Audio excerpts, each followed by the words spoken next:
This morning on The Dish, a chef bringing exotic flavors to every meal of the day. Born in India, Anita Jaisinghani got a degree in microbiology before starting a small catering business.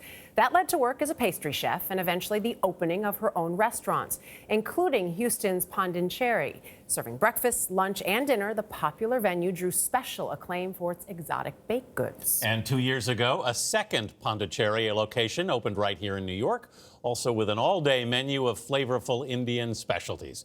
Chef Anita Jaisinghani, welcome to The Dish. Thanks for being here. Thank you. Happy to be here. Tell us about this fabulous table. Okay, I'll start with the carrots. These vegetables are my favorite. Those are pickled carrots, and Indian pickles are the kind of pickles that make you forget about American pickles. It's like, yeah, they are not cucumber and, brine. There's much more to it. There's spices and stuff. Then we have the potato cakes over there that are potato and tapioca. They are a Maharashtrian-inspired recipe, delicious. And the fried chicken is, I think, the best fried chicken in the world. It is fried chicken with the chickpea flour batter and a lot of yogurt and masala marinades, really tasty. And the okra is just a simple seared okra with fennel and a chili powder and salt and a couple of spices, very simple. And now to probably your favorite part is the cookies, which is, wait, let me go back to the two sauces. Those are my favorites. So the tamarind chutney over there is like a tamarind jaggery spice-based sauce, and the cilantro chutney is like the green sauce that goes on everything.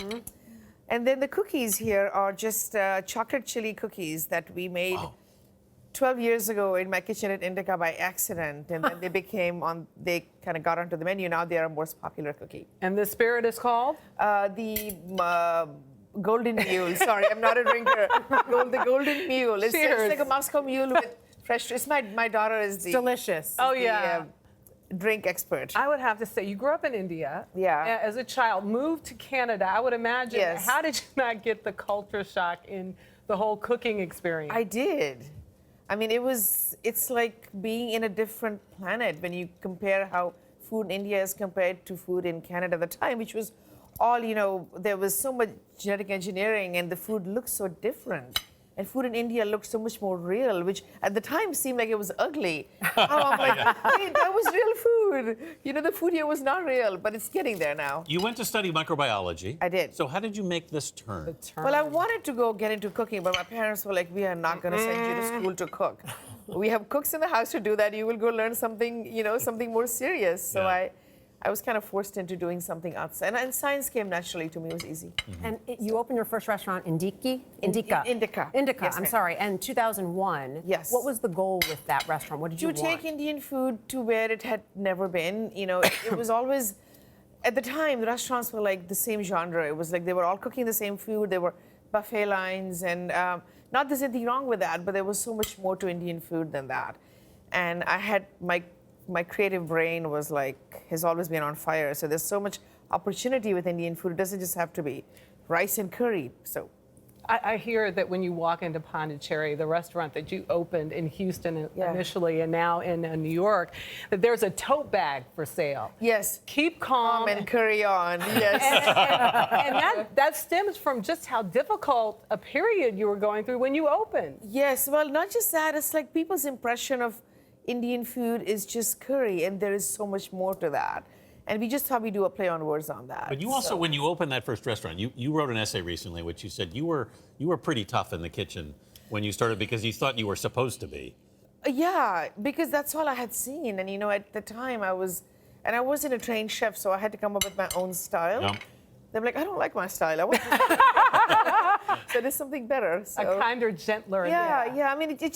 I mean, in the end, you're a mother, I'm a mom with kids, and it just didn't feel right. You have the Bake Lab also in Pondicherry, which it was called an open all-day creative experiment. What does that mean? Well, we just take, Indian sweets are very small and, fudge-like, and they're good, but I don't love all of them. And I loved, European pastries, so I wanted to kind of bring those into the Indian world with the spices and the magic that goes with that.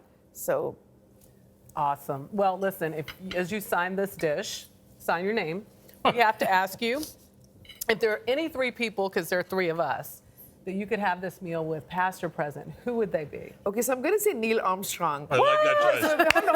Because he was just on, you just talked about him. Right. My recipe for the saag paneer at Interkai maybe 12 years ago made it to NASA, and it was those little Wow. tubes. What? And, That's yeah, they great. use that for, outer space good food. So maybe Neil Armstrong, or maybe Michelle or Barack Obama. I don't know. There's so That's many a great people. table. That is a good table. There's I'd so like to many be at that dinner. people. Yeah, thank Well, you. thank you, Chef Anita Jaisinghani. Yes. Jaisinghani, thank you so much. And for more on Anita and the dish, head to our website at cbsthismorning.com.